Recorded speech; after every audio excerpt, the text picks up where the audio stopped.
Isa to sa mga sikreto ng mga artista kung bakit sila makikinis, mga ante.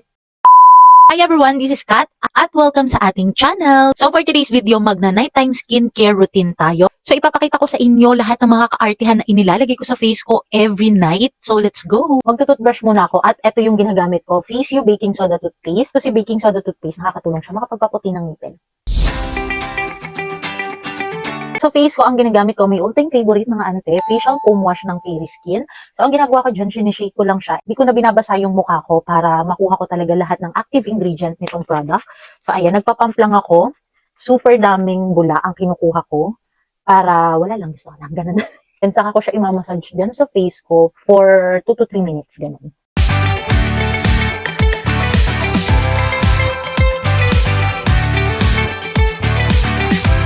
Isa to sa mga sikreto ng mga artista kung bakit sila makikinis, mga ante, tissue. Yes, facial tissue yung ginagamit nila after nila maghilamos ng face. Para nga naman hindi magkaroon ng kung anumang bacteria yung face nila, di ba? Kasi minsan kapag towel yung ginamit ninyo, hindi nyo naman alam kung gaano siya kalinis. Kasi syempre ginagamit yun sa buong katawan, di ba? So ayan, natuto na lang din akong gumamit ng facial tissue. Nakita ko to kay Catherine Bernardo, kay Julia Barreto, at marami pang iba.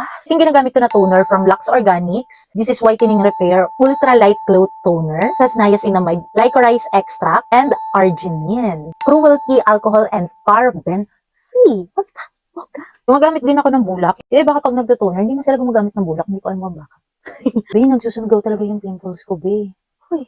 Sobrang mild lang talaga ng toner na to, mga ante. And ang bango niya din ha, in fairness dito. First time ko lang din kasi gumamit ng toner ng Lux Organics. Lagi talagang rejuvenating set ang ginagamit ko sa face ko. Kaya lang napansin ko, parang sobrang nipis na ng mukha ko, kaka-rejuve.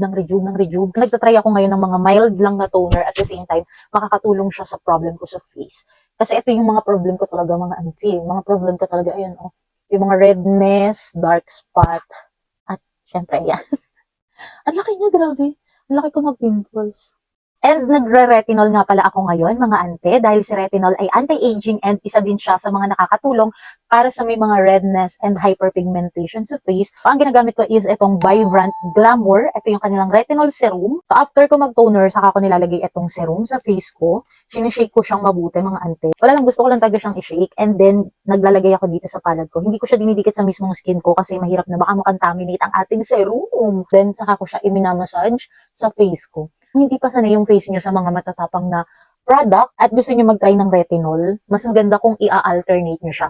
Pero ako, since sanay naman yung face ko sa mga ganitong matatapang na skincare product, everyday ko siya ginagamit. At dahil super dry nga ng retinol sa face, gumagamit din ako ng moisturizer. Yung ginagamit ko, yung Milk Glaze Instant Hydrator from Cerisay Beauty. Alam nyo, napakaganda nitong moisturizer na to. And super hygienic lang din nung kanilang packaging. Ayan, meron na siya ditong spatula. Tama ba ako? Spatula ba yung tawag dyan? Then kapag pinisan nyo siya, mga ante, ayan no. Lumalabas na yung mismong product niya. May cooling effect din siya sa face, kaya nakaka-relax talaga siya gamitin. Kapag nakapaglagay na ako sa face, ginagamit ko pa rin po yung aking finger para ikalat siya sa buong mukha natin. Kapag ganyan tuyo-tuyo na yung face ko, saka ako nag-a-apply nitong retinol cream. So, ganito yung itsura niya. Alam niyo bango-bango ko dito sa amoy nito. Super bango niya. Ayan siya mga ante. Punong-puno yung laman niya ha.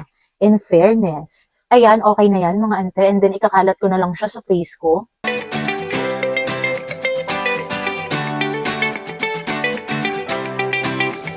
Ayun ang itsura ng face ko mga ante after ko mai-apply lahat ng kaartehan natin sa pagmumuka. Huy. At syempre, hindi natin kakalimutan maglagay ng lip gloss. Ito yung ginagamit ko sa akin lips from Pink Blush. So ayun lang for today's nighttime skincare routine. Good night everyone. Bye!